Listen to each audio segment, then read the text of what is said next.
Ya en el 2019 estaba en cesación de pago, pero yo tengo que contar de julio del 23, me tengo que ir como máximo a julio del 21.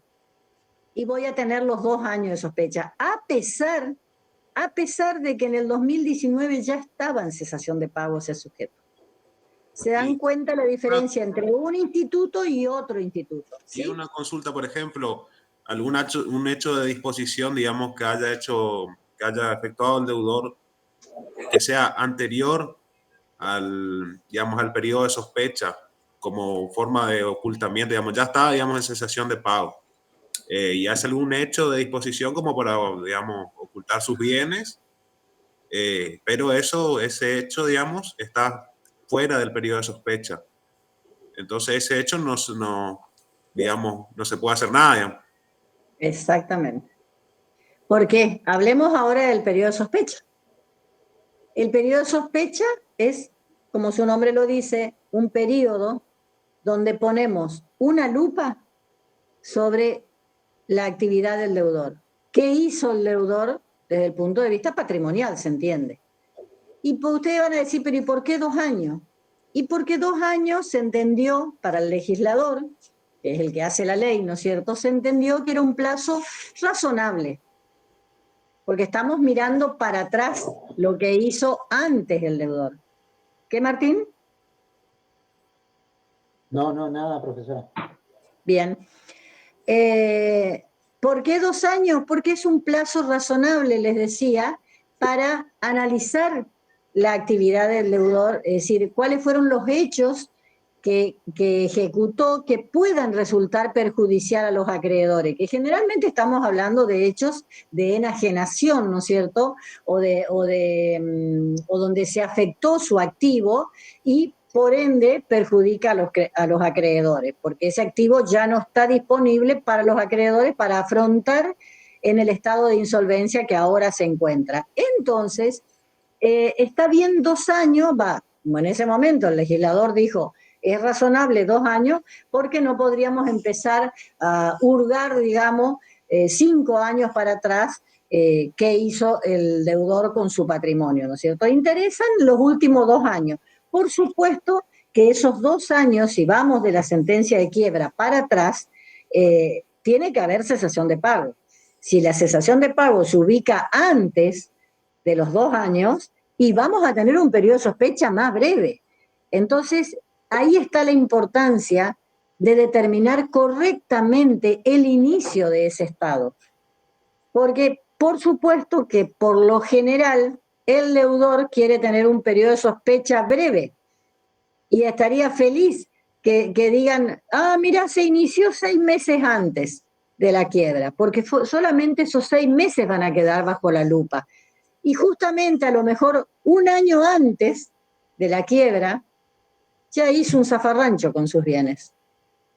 Qué palabra antigua, zafarrancho. Bueno, hizo un despelote, digamos, es más moderno. ¿Eh? Entonces, es muy importante la fijación de la fecha de inicio de cesación de pago. Y por supuesto que muchas veces se apela, se recurre la sentencia judicial que fija el inicio de la fecha de cesación de pago porque no le conviene al deudor o no le conviene a un acreedor o a varios acreedores, porque hay acreedores que analizan el estado patrimonial del deudor. Dicen, mira, pero si este tenía un campo y resulta que ahora lo veo no sé, a Pérez arando el campo o leyendo el diario en la vereda de la casa. ¿Mm? Entonces, de eso se trata el periodo de sospecha. Básicamente, son 2 tipos de actos los que pudo haber realizado el deudor y que afecta a los acreedores. El grupo de los actos que están enumerados en el artículo 118, seguimos en la misma sección, a continuación de lo que de los artículos que estábamos analizando, artículo 118, que son los llamados actos ineficaces de pleno derecho. Y después está el otro grupo de actos perjudiciales para los acreedores, que son los del artículo 119. actos ineficaces por conocimiento de la cesación de pago. Esos son más difíciles. Los del artículo 118 son muy sencillos porque la claridad del acto que realizó el deudor en perjuicio de sus acreedores, por eso la ley los llama de pleno derecho, no necesita de ninguna acción.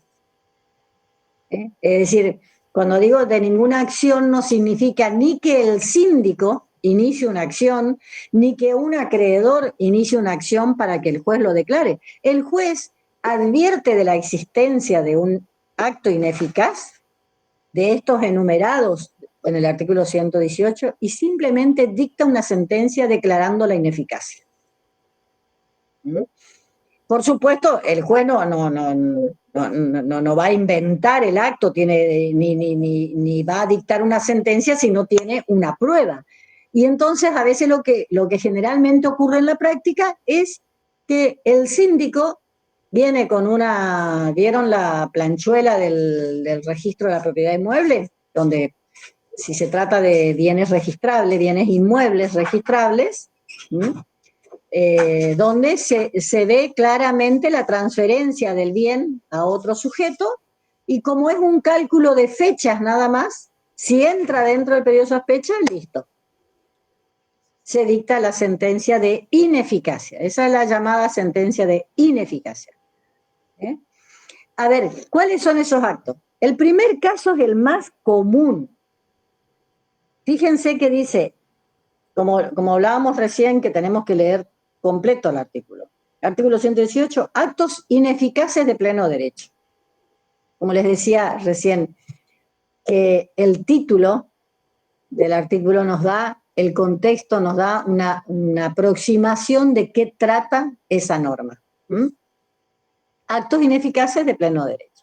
Son ineficaces respecto de los acreedores los actos realizados por el deudor en el periodo de sospecha, que consistan y como dice, en el periodo de sospecha, justamente cuando leemos nosotros tenemos que, no hay una palabra de un artículo que no tenga importancia. Porque justamente la ley está marcando en el periodo de sospecha. Nosotros ya tenemos la fecha de inicio de la cesación de pago. No hay, fíjense algo muy importante, no hay una resolución de periodo de sospecha. No. La única sentencia que se dicta es la fecha de inicio de la cesación de pago. A partir de ahí ya es un ejercicio que se hace tanto por el síndico como por cualquier acreedor que venga a pedir con un simple escrito y una prueba directa la existencia de alguno de estos actos. Y después, por supuesto, lo único que resta es hacer el cálculo matemático. Si yo tengo que inicié en el 2019 la fecha de cesación de pago, bueno, estaba en cesación de pago en el 2019. Mire que en el 2020 enajenó un inmueble. Entonces el periodo de sospecha tiene 2 años, señor. Rechazado. ¿Se entiende? Entonces, ¿por qué? Porque el artículo 118 dice los actos realizados en el periodo de sospecha, no dice estando insolvente o estando en cesación de pago. No, dice en el periodo de sospecha. Por eso decíamos que el periodo de sospecha es como poner una lupa en ese periodo que no puede ir más allá de los 2 años de la sentencia de quiebra, sobre los actos realizados por el deudor. Y el primero es el más sencillo, como decía, el que más ocurre en la práctica, que son los actos a título gratuito. ¿Cuál es un acto a título gratuito? ¿Tienen presente? Perfecto, la donación. Es el más común. ¿Por qué es un acto a título gratuito? ¿Por qué? Porque no requiere una contraprestación dineraria, digamos, Exacto, no hay una contraprestación. Sale un bien del patrimonio del deudor y no hay una contraprestación de ninguna clase, ni de dinero ni en especie.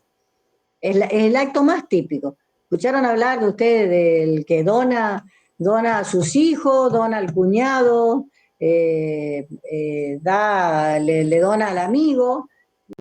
¿Eh? ¿Por qué? Porque es una manera de sacar del patrimonio. ¿Por qué por qué no se hace un contrato de compraventa? Porque ahí es más difícil ocultar el verdadero carácter del acto. Porque si yo vendo un inmueble, tengo que tener el ingreso de la contraprestación en mi contabilidad. Aunque sea una contabilidad rudimentaria. Yo pude haber vendido un inmueble, es decir, hago un contrato, un boleto de compraventa, incluso hago la inscripción, otorgo la escritura pública y tengo que tener el ingreso. A ver, ¿qué hice con ese dinero? Si yo quiero disfrazar este acto a título, que en realidad es acto a título gratuito. Bueno, esos actos van a ser los que van a caer dentro del artículo 119, que son los actos ineficaces por conocimiento de la cesación de pago. O eventualmente en los del artículo 120, que es la revocatoria ordinaria del Código Civil, que antes en el Código Civil estaba regulada, era el viejo artículo 961, muy conocido, muy aplicado en la práctica, las acciones revocatorias del artículo 961, y que hoy en el nuevo Código Civil y Comercial está regulada en los artículos 340 más o menos la van a encontrar, a la acción revocatoria. Entonces, actos a título gratuito. En segundo lugar, uno bastante utilizado también en la práctica, que es el pago anticipado de deuda, cuyo vencimiento, según el título, debía producirse en el día de la quiebra o después de la quiebra. Por ejemplo, si en nuestro caso la sentencia de quiebra es del 11 de julio del 23 y encontramos que el deudor pagó una obligación que vencía después del año 23, después de julio del 23, la pagó antes. Obviamente que es un acto ineficaz porque se trató de mejorar a un acreedor, o en el mejor de los casos, desinteresar a un acreedor. ¿Para qué? Para que no concurra a la quiebra y cobre en moneda de quiebra junto con el resto de los acreedores. Lo que hice fue justamente desinteresar a un acreedor. Pagué la obligación que vencía antes de la fecha, después de la fecha de quiebra, sin necesidad, digamos, pagué antes. Y como último caso de ineficacia de pleno derecho, el inciso tercero, que es otorgar una garantía por obligaciones que originariamente no tenía. Claramente que ese es un acto que también está mejorando, otorgado por el deudor, que también está mejorando al acreedor. Un acreedor quirografario, porque, no sé, me había prestado dinero, había un contrato de mutuo, ¿no es cierto? Me prestó una suma importante, pero no tenía una garantía real. Y justamente cuando ya estoy en cesación de pago, y justamente en el llamado periodo de sospecha, ¿qué hago? Se otorga una garantía, que puede ser hipoteca o prenda, como dice la ley, respecto de esa obligación del amigo acreedor. Porque a veces hay una exigencia del acreedor, no precisamente porque sea amigo, sino porque está exigiendo, pero que si se detecta en un proceso de quiebra, lo que ocurre normalmente, como les digo, no hay una acción, no se inicia un proceso. Es tan clara la ley que lo único que se requiere es que se le pida al juez que venga con la constancia, con la prueba, y el juez directamente lo resuelve. Es decir, porque es algo matemático, ahí sí es matemático. tenemos la fecha de cesación que tiene que estar firme. Ya no tiene que haber ningún recurso que se pueda decir, si salió hoy, 29 de mayo, que estábamos justamente haciendo esa sentencia, para declarar una ineficacia, siempre va a haber que esperar a que esa sentencia esté firme, esté notificada a las partes y haya quedado firme. Porque, como vuelvo a decir, para detectar el periodo de sospecha, tenemos que tener la fecha de inicio de la cesación de pago, la fecha judicial, y firme. Entonces ya ahí, a partir de ahí, el conocimiento del acto, con una prueba, es decir, la obligación no vencida, y que el deudor constituyó una garantía a favor de ese acreedor, listo. Estaba en periodo de sospecha, acto ineficaz del artículo 118. Una donación, acto ineficaz por el artículo 118. Es muy común en la práctica. Sobre todo, yo la verdad que no he visto casos del 2 y del 3. Como juez no he resuelto, pero sí el caso de los actos a título gratuito, que generalmente es por donación. El contrato de donación es el caso típico de título gratuito porque no hay una contraprestación. Y después están los otros actos, que son los actos ineficaces por conocimiento de la cesación de pago del artículo 119. Y la ley habla de esos actos diciendo los demás actos perjudiciales a los acreedores, que son otorgados en el periodo de sospecha. Fíjense que claramente habla otorgados en el periodo de sospecha. Por eso, cuando nosotros aplicamos una ley, cuando vamos a hacer una demanda, siempre hay que leer con atención cuál es el caso, digamos. Porque en este caso no nos puede quedar duda que tienen que ser actos en el periodo de sospecha, no fuera del periodo de sospecha, porque si no, no se los puede tocar a los otros actos. Pero en cualquier clase de juicio, digo, si tenemos que, no sé, hacer un juicio de impugnación de la paternidad, bueno, tenemos que ver cuál es el caso normal, cómo define la ley la paternidad, cómo está regulada esa acción de impugnación, cuáles son los requisitos, para después armar nuestra demanda o nuestra contestación de demanda si nos toca ese papel, ese rol, ¿no es cierto? Fíjense que acá en el 119 claramente la ley dice: los demás actos otorgados en el periodo de sospecha pueden ser declarados ineficaces respecto de los acreedores, ¿no? Si quien celebró el acto con el fallido, está hablando del tercero, si quien celebró el acto, ese tercero, tenía conocimiento del estado de cesación de pago. Ese es el presupuesto de la acción. Y esta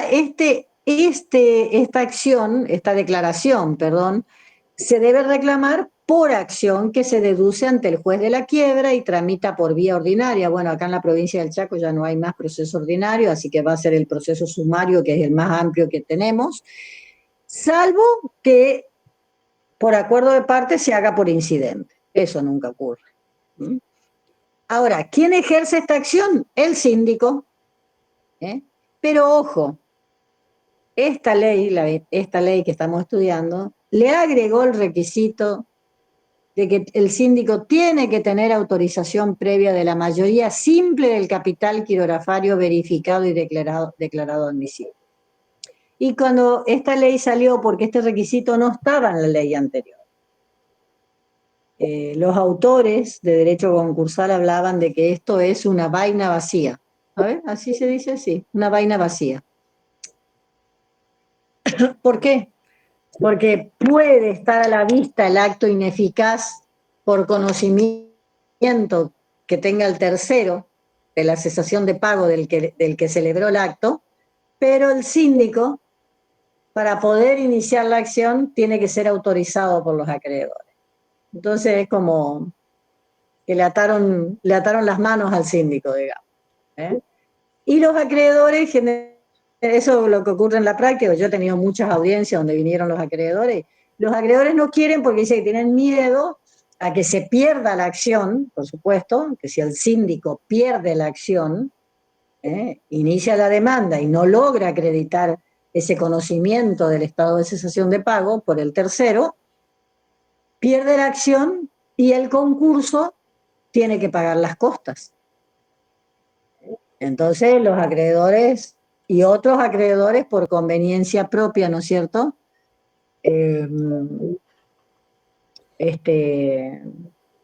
por pura conveniencia, no dan la conformidad para que el síndico inicie la acción. Bueno, señores, eso es la parte más importante, digamos, de lo que es este puntito. Vamos a hablar rápidamente en el tiempo que nos quede hasta las 7 de la tarde.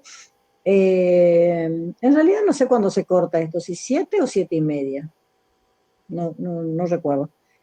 Pero sí vamos a considerar este punto que ya vimos y vamos a hablar un poquito de la unidad 4 de sindicatura, porque es una unidad importante y va a comprender el trabajo práctico que se va a colgar el próximo martes. No hay clase y se va a hacer, le vamos a poner en el aula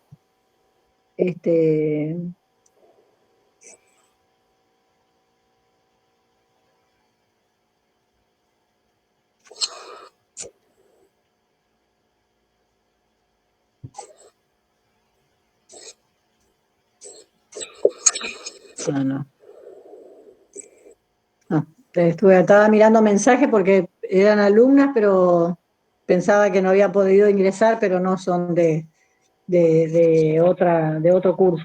Le consulto, profesora, la modalidad del trabajo. ¿En qué modalidad consistirá?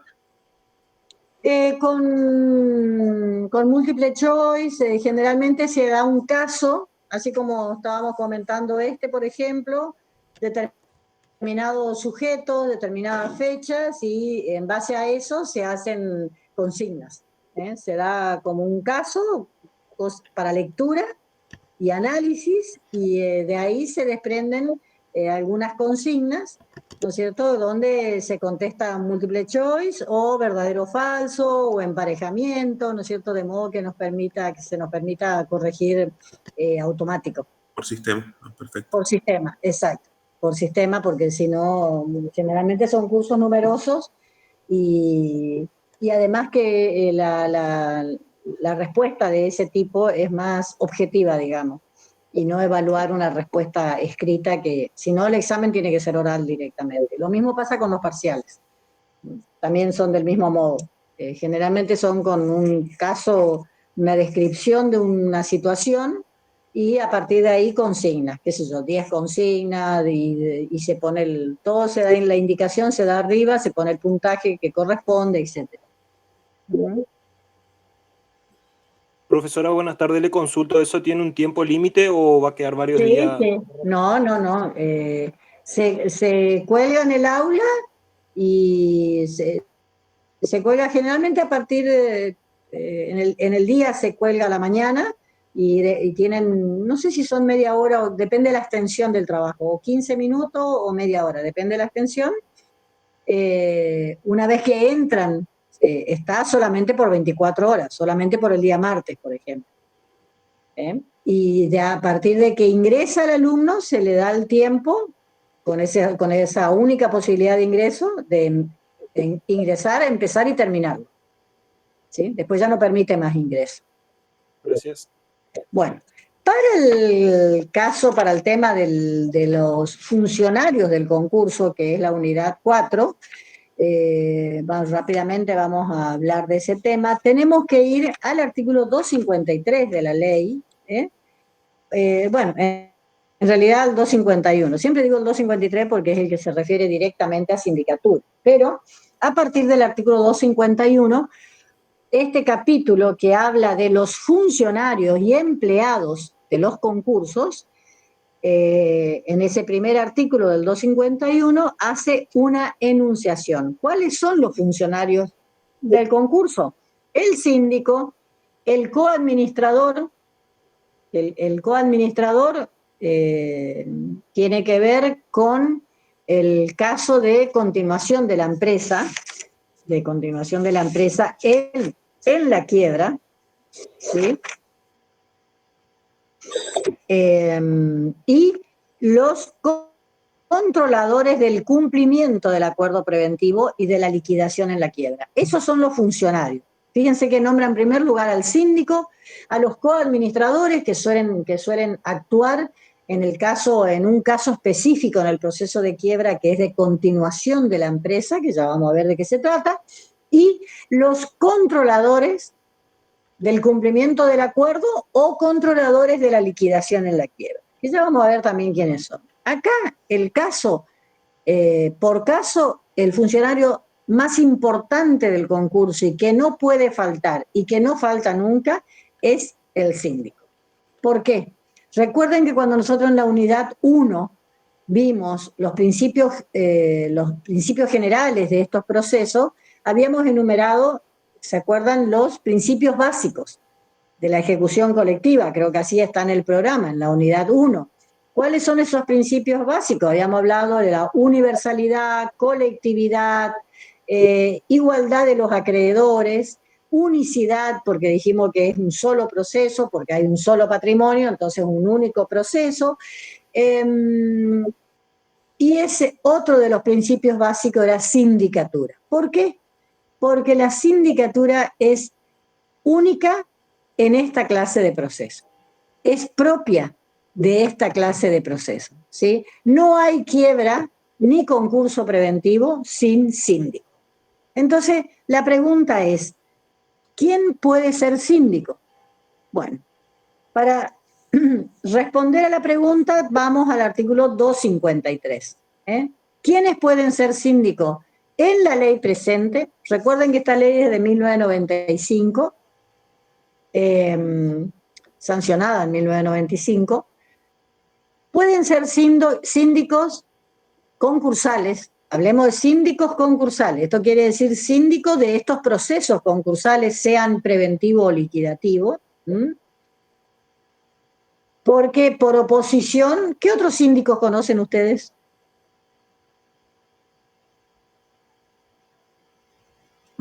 Los de las sociedades comerciales. ¿Qué se llaman?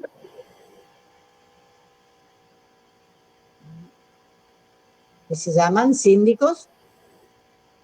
Ay, yo lo tengo como síndico, ¿no? ¿Contable? No. Síndicos societarios. Claro. Es que es muy yo nunca Perfecto. lo obvio. ¿Cómo? Es que es muy obvio. Y yo, Claro. yo siempre le busco la quinta pata al gato y no encuentro lo razonable. Es que si son síndicos de sociedad, Sí. son síndicos societarios. En este caso son síndicos concursales. Por eso le digo, no es el mismo rol. Y hay una gran diferencia, el que dijo contador. Justamente, Martín creo que fue el que dijo contador. A ver, No, fui síndicos... yo. ¿Eh? Ah, Sergio. Fue Sí, yo, síndico contable. para que no sé quién habla. ¿Quién fue? No, Sergio. Ah, Sergio, bien. La gran diferencia está en que en una sociedad anónima, que justamente tiene sindicatura, porque las otras sociedades, una SRL, salvo que esté comprendida en el artículo 299, no tiene sindicatura. A ver, es que los síndicos societarios pueden ser contadores o abogados. Y en cambio, en esta ley, como síndico concursales, solamente el contador público puede ser síndico en un concurso. El único legitimado es el contador público. Fíjense cómo nos han corrido, nos han barrido, nos han echado directamente. Y fue por un lobby. ¿Escucharon hablar ustedes de los lobbies en el Congreso? ¿No? Las uniones que hacen, cambio de figurita. Sí fue que se hizo en esta ley porque en el proyecto original podían ser síndicos los contadores y los abogados, o mejor dicho, o los abogados. Y hubo un encendido discurso en ese tiempo cuando recién salió la ley, saltaba todo, ¿no? Había muchos artículos, salían a la luz los debates. Yo leía todo lo que caía a mis manos en esa época y a ver, ¿qué se dijo el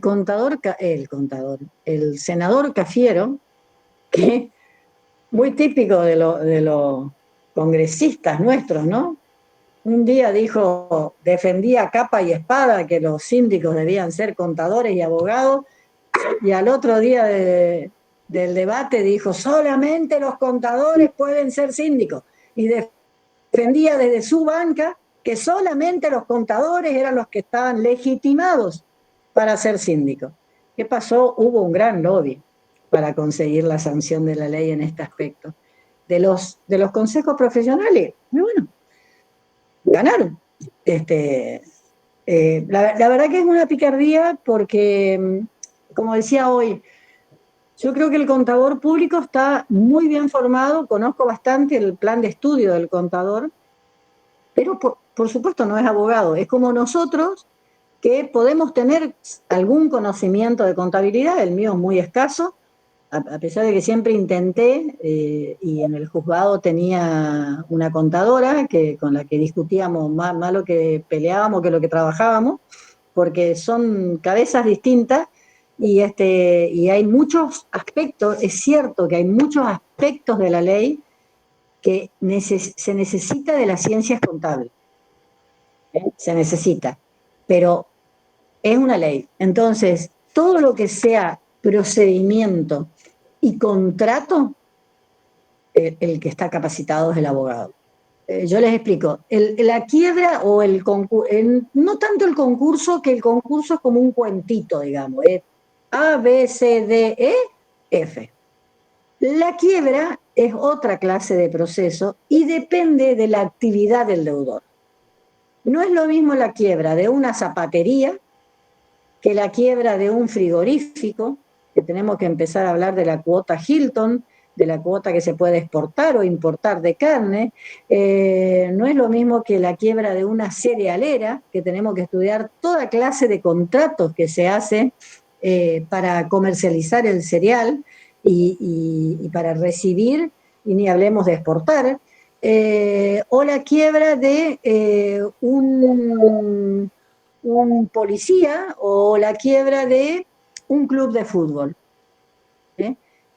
Son donde tenemos que verificar créditos, por ejemplo, analizando los contratos, los derechos federativos de un jugador, el comercio de, no sé, de ovejas, etc.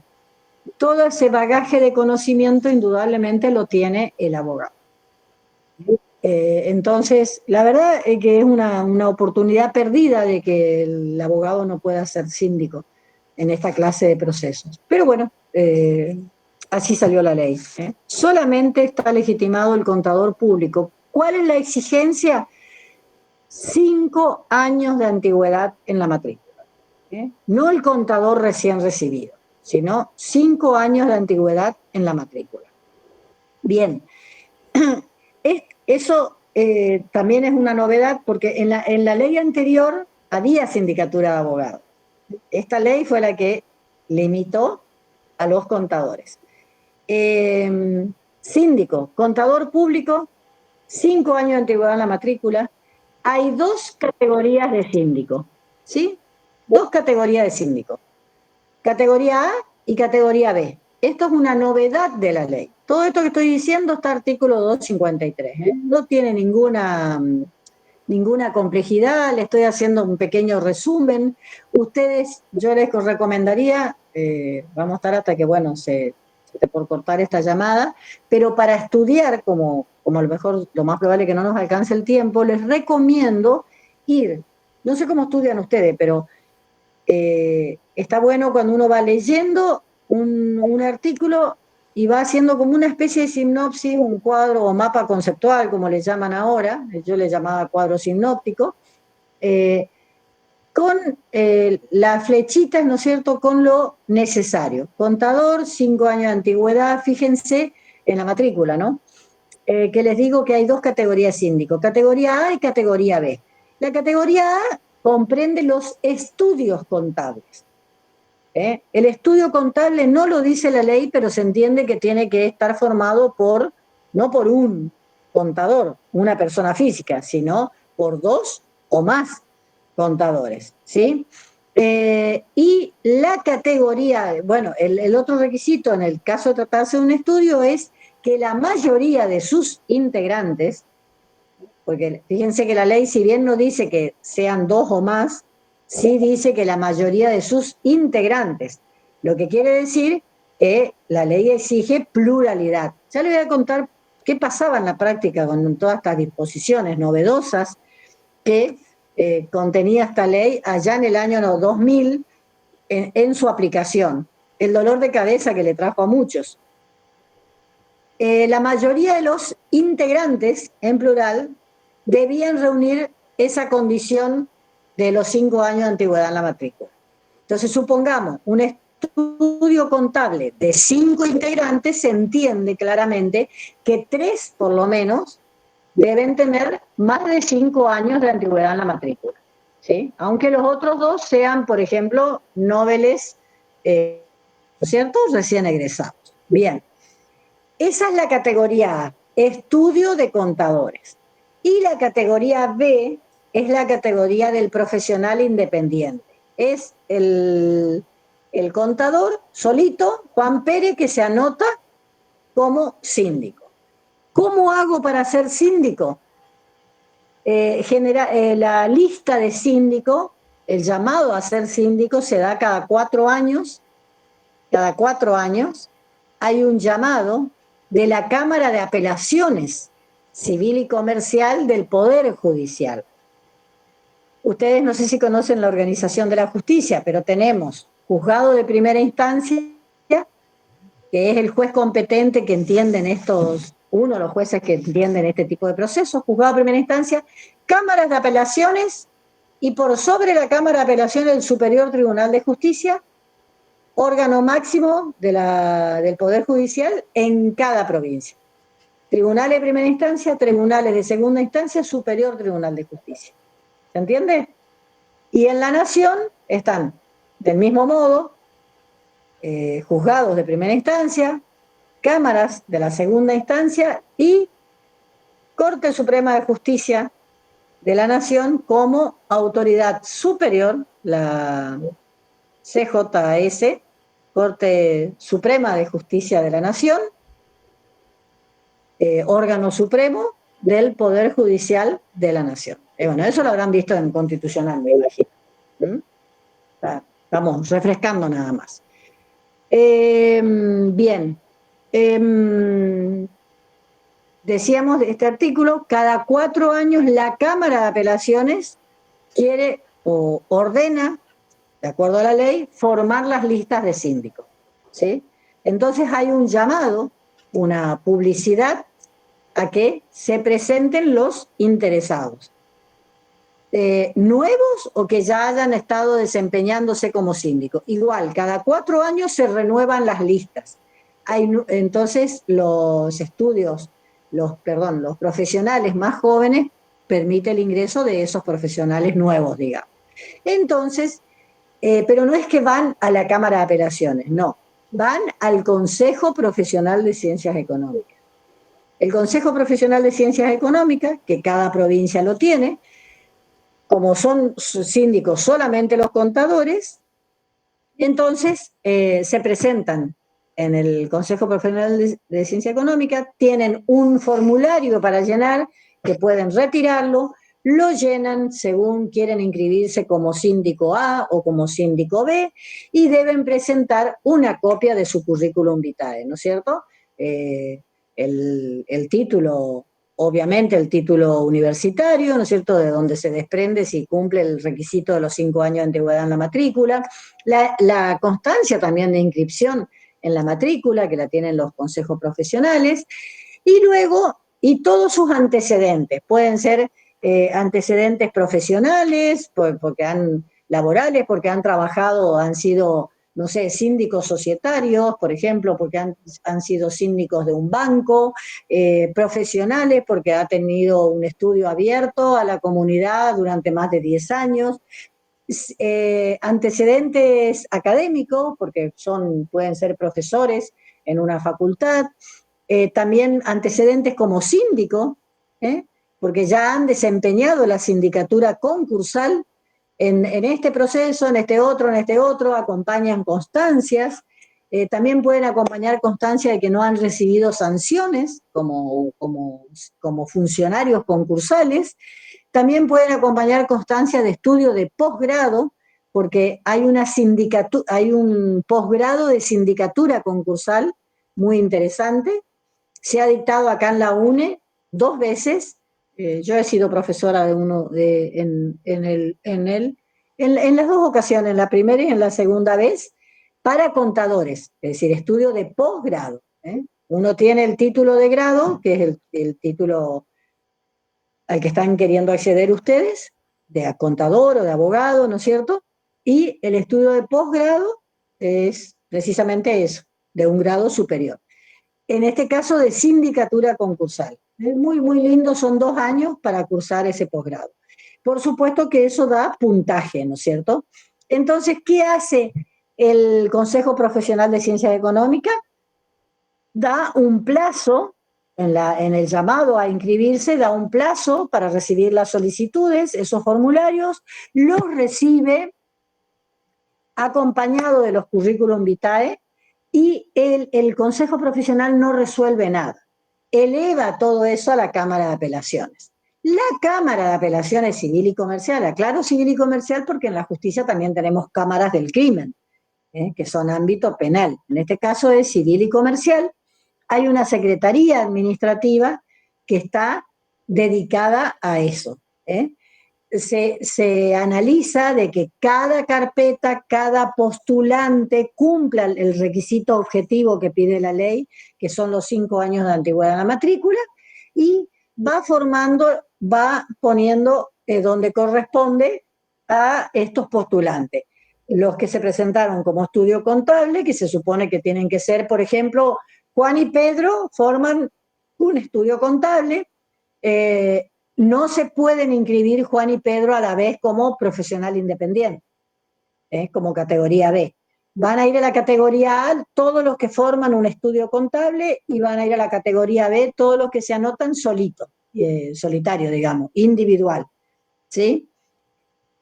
Bueno, ahí ya tenemos las listas y esas listas son las que la Cámara de Apelaciones pasan una vez que están ya formadas las 2 categorías de síndico, las listas con las 2 categorías, son bajadas a los juzgados que entienden en los concursos y quiebra.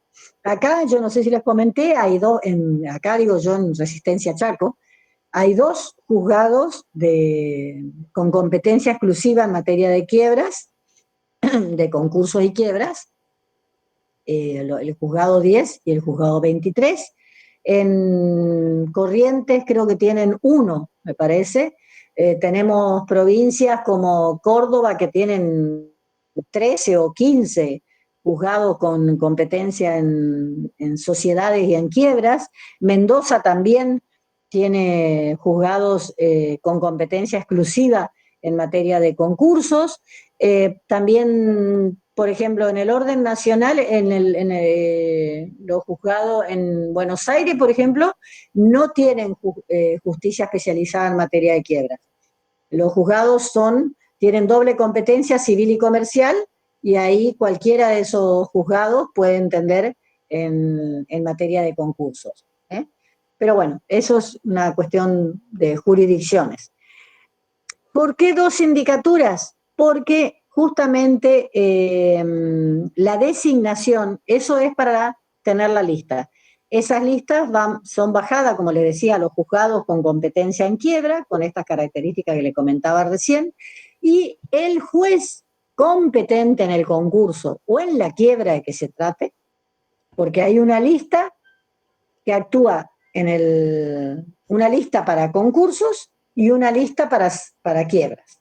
Es la misma lista, no es que sean distintos síndicos, no, es la misma lista, categoría A y B para concursos, y la misma lista, categoría A y B para quiebras. Lo que quiero decir es que un estudio contable categoría A o un categoría B, un sujeto, puede estar actuando en un concurso y en una quiebra a la vez, porque son sorteos independientes. ¿Sí? Bueno, ¿qué más? El juez competente en el proceso de que se trate es el que hace, primero, resuelve cuando abre el concurso o cuando dicta la sentencia de quiebra, resuelve qué clase de sindicatura va a tener ese expediente, ese proceso. ¿Va a tener una sindicatura A o va a tener una sindicatura B? ¿Sí? ¿De acuerdo a qué? No es de acuerdo a su capricho, sino como lo dice la ley acá, artículo 253, inciso quinto, el juez resuelve según la complejidad y magnitud del concurso. Categoría A o B. Se entiende que la categoría A es para mayor complejidad y magnitud. Porque si yo tengo a lo mejor, la quiebra del hipermercado Libertad, que tiene 3 sucursales, no le voy a poner un solo síndico, el síndico independiente, porque la complejidad y la magnitud que va a tener ese concurso, esa quiebra, no es la... Buenas noches, ese pequeño alumno. Hola, hola. Hola, será profe. Hola, profe, decirle. ¿Verdad? Hola, ¿cómo te llamas? Mamá. ¿Cómo te llamas? Eder, decirle. Está ¿Cómo? comiendo. ¡Qué Chao, lindo! Chao, chao lindo.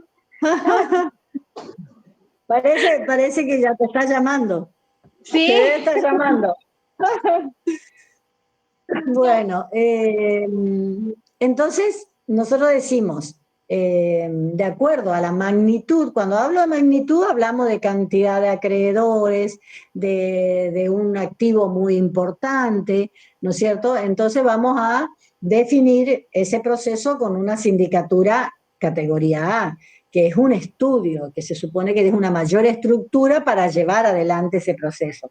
Con Y respecto a entonces, eso, profesora, le cuento como personal, digamos, que en el año 2018-19 trabajaba como empleado de Carsa, sí, que estuvo con un concurso preventivo. Bueno, yo soy de Misiones y trabajaba en una sucursal de Musimundo acá en Misiones. Y sí. así que bueno, supongo que ahí habrá sido una sindicatura clase A. Seguramente, seguramente. Sí, sí, sí. Sí, porque Carsa, fíjate que Carsa, nunca entendí bien la relación de esas empresas, pero Carsa se originó acá en Resistencia Chaco. Sí, Y de, ahí tenía la Car- sede, sí, Carsa, pero también era, lo que digamos, no entiendo, cómo estaban? compartían solamente el nombre, digamos, de ¿Me Fantasía y permite, Musimundo profesora? con Bazar, Póngale Bazar crónica Avenida, algo así Bazar tenía. Americano. ¿Cómo? Bazar Bazar Americano. Americano de Entre Sí. Ríos, Carsa, y Y otra de estaba Buenos Aires. otra empresa más, que eran Sí, otra. 3 en su inicio. Claro, Megatone otra era de la Buenos otra. Megatone se formó con esas 3 empresas. O Claro, sea, Megatone fue la unión de Carsa, Bazar Americano y Red, algo, había otra empresa que era de Santa Fe, ¿no es cierto? Las 3 Ya empresas. no sabía eso, Pero Héctor. quiere que le Ajá. cuente, Y quiere después, que le cuente espera, sí, pero sí. espera, y después se unió con Musimundo, claro, No, que después. no lo sé si la absorbió a compraron, Musimundo, la compraron. pero ¿sabe por qué, doctora? ¿Por Porque en qué? realidad no es una empresa de venta de electrodomésticos, es una empresa Mm, financiera sí, que la algo había empresa escuchado. lo pone como respaldo a los electrodomésticos y por eso ellos siempre insisten tanto en financiamiento, aunque sean 3 cuotas, cortitas, lo que sea, pero ellos venden plata, no venden electrodomésticos. Por eso hicieron tanto dinero. Por O supuesto, sea, personas de acá de no la es que, asistencia que las conozco personalmente son los que estaban al frente como contador, ¿no es cierto? Pero la Muy mayoría hábil. de lo que venden hoy electrodomésticos son financieras. Exacto, después, o sea, todos tomaron ese formato, ¿no es cierto? Sí, porque Donde acá en Villavertet el está bien Habitar es y una Habitar excusa. también te ofrece, Háblenlo todos juntos. ¿Cómo, Nancy? que acá también lo tenemos Habitar en Villavertet y Habitar también te ofrece dinero en efectivo a modo de préstamo. Habitar es Termina de siendo una Barranqueras. financiera. O sea, Ajá. son dos empresas chaqueñas también, pero todas tomaron ese formato. ¿Por qué? Porque fue muy exitoso en su momento. Aparte, ¿no es cierto? También, como dijo usted, también los abogados conocen muchísimo, sabemos toda la parte de leyes, pero los contadores conocen al dedillo la parte impositiva. Entonces, Sí. en la parte impositiva, ellos hacen mucha diferencia. ¿Por qué? Porque tienen descuento de impuestos en todo sentido, ganancia, IVA, todo, ¿no es cierto? Por eso yo, por ejemplo, tienen tantos vehículos, porque los vehículos también los compran con devolución de impuestos. Entonces, Exacto. es toda una Qué cadena increíble, financiera. ¿eh? Lo Es, que no lógicamente, entiendo, yo la verdad es que y también la lo que no quiebra, entiendo ojo es que Copón se quiebra, lo que no entiendo es cómo se sostienen esas empresas sin que caiga el maquillaje, y porque no sé, porque la yo creo FIP, que hay un poco de connivencia. y tiene que Es el ser, tema. porque Sí, yo la sí, sí, verdad sí. es que estuve toda mi vida en la justicia, me jubilé como juez, entonces yo no tengo la práctica, por eso siempre los ejemplos que doy los doy como ex juez, porque nunca ejercí la profesión. Entonces no tengo esa experiencia del ejercicio de la profesión o de haber formado una quiebra o formado un concurso. Tengo la visión del otro lado del mostrador, como quien dicen, de verlo en los papeles de lo que llega. Y bueno, y se vio de todo, pero ¿cómo Si me es en la permite, práctica? ¿Sí? si me permite, usted sabe, estamos en un país, ¿no es cierto?, en donde las leyes se han hecho para los poderosos. Eso no lo Ah, podemos negar. Y así también esos poderosos son los que, evitando impuestos, han hecho más dinero todavía que la gente común. ¿Por qué? Porque usan el mismo dinero que tendría que ir para impuestos, ¿no es cierto? Ellos en todo sentido manejan al dedillo esa parte impositiva, entonces no aportan casi, es mínimo lo que ellos aportan. Y lo otro que usted sabe claro. también como jueza, ¿no es cierto? Habrá tenido, o no habrá podido comprobar, pero de que para muchos casos la quiebra fue un negocio, en Sí, donde sí. No, eso sí, lo usaban la totalmente. quiebra para ellos hacer otra diferencia y crear otras empresas con otro capital, ¿no es cierto? Entonces, así Lo que pasa es seguimos que para que la trabajando. quiebra no sea un negocio, porque yo he visto en la práctica muchos casos que vienen así como un paquete con un moño. Pero uno, es decir, desde un lugar ve, pero la mayoría de las acciones están en manos de terceros, es decir, se necesita para eso un síndico que investigue, se necesita acreedores, no el acreedor, porque el acreedor lo único que le interesa es cobrar. Cuando yo digo acreedor, me refiero al abogado del acreedor, que es el que tiene que actuar, que es el que conoce el derecho. Porque el acreedor lo único que quiere es cobrar. Obviamente que puede haber acreedores, entre comillas, que están muy interesados en un caso y que conocen, aunque no sean abogados, o a veces son incluso abogados, pero a lo mejor no ejercen, ¿no es cierto? Pero sí conocen de ese negocio y bueno, están por X motivo en esa quiebra o en ese concurso. Sí, es cierto, pero nuestro país, qué sé yo, da para todo. Yo he escuchado muchos casos, fíjense en el caso de Vicentín nomás, que hace 3 años, 4 años que lo venimos escuchando. Tuvo las aristas más increíbles, más increíbles. Si ustedes me piden que yo analice el caso Vicentín, que más o menos lo vengo siguiendo cada decisión judicial, es decir, es una cosa increíble e imposible seguirle el paso a ese expediente, dentro de lo que propone la ley, dentro de lo que marca, digamos, la ley. Y bueno, sí, la quiebra, miren, es un proceso que da para mucho seguramente, pero bueno. Se mezcla con la política, ese es el tema. No sé si se mezcla con la política. Vicentín se mezcló con la política. Vicentín se Sí, mezcló con la política. no, pero la quiero de Vicentín se mezcló con la política porque en realidad la política se metió en el expediente. Si no fue Vicentín, fue el gobierno, el Estado, el que dictó resoluciones disparatadas para meterse en ese caso. Sí, hay mucha tela para cortar, como dice el dicho. Pero bueno, para poder opinar sobre las aristas que puede llegar a tener una quiebra, lo mejor que nos puede ocurrir es conocer la ley. Y a partir de ahí sí, opinar. Y muchas veces la realidad, digamos, supera cualquier cosa. Y en el derecho pasan esas cosas. La quiebra es también un proceso muy especial, muy especial. Cuando terminen de cursar la materia van a poder apreciar y llegar a sus propias conclusiones sobre muchos aspectos que todavía ni siquiera empezamos a tocar, porque es un contenido bastante amplio y bastante complejo, si se quiere. Bueno, señores, a ver, ¿qué otro punto? Bueno, estaba hablando de las clases de sindicatura, eso también. Es importante destacar que el cargo de síndico es irrenunciable.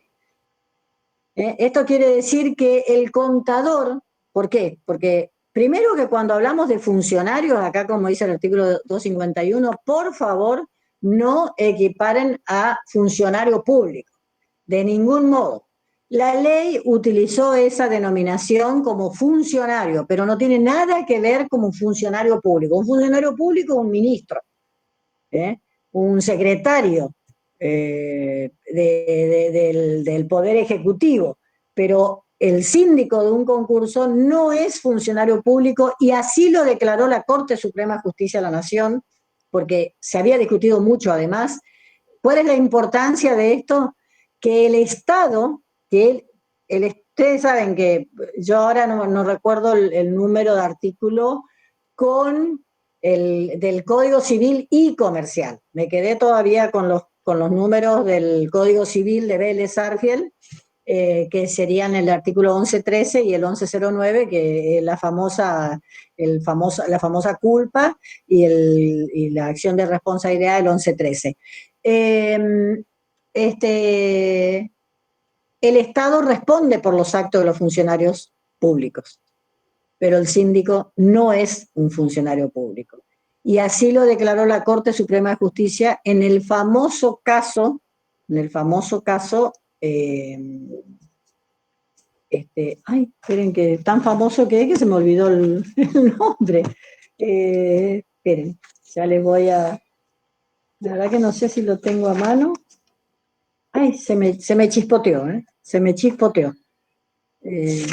Justamente se lo estaba por comentar. Y dije, bueno, no voy a perder tiempo. Cuando me acuerde se los pongo. Uy, me estoy quedando sin batería en el celular. Cuando me acuerde se los pongo en el aula. Caso. Debe estar el caso en el aula seguramente porque siempre lo colgamos. En ese caso famoso donde se demandó al síndico y al Estado por un error judicial, se quiso justamente reclamar al Estado una indemnización por un error del síndico cometido en un expediente, en una causa, y justamente la Corte Suprema de Justicia de la Nación dijo, el síndico no es un funcionario público, entonces el Estado no responde por él. La responsabilidad del síndico es personal. Bien, decía además que es amiano, sí señor, gracias Lorena, amiano, es el famoso caso amiano. Si tienen un fin de libre, si no tienen ninguna serie de Netflix para ver, lean el caso amiano porque la verdad no tiene desperdicio. Es muy lindo. Hay casos de jurisprudencia, miren, que es mejor que cualquier serie, mejor que cualquier novela colombiana, que con eso le digo todo, mexicana, mejor que cualquier novela mexicana leer un fallo, ese fallo amiano, impriman, agarren un fibrón y lean, porque ustedes son futuros abogados, tienen que estar acostumbrados a la lectura. No hay abogado que no lea, señores. Tenemos que ser amantes de la lectura, porque en la lectura está el secreto del éxito. Saber más que el contrincante. Tener acá el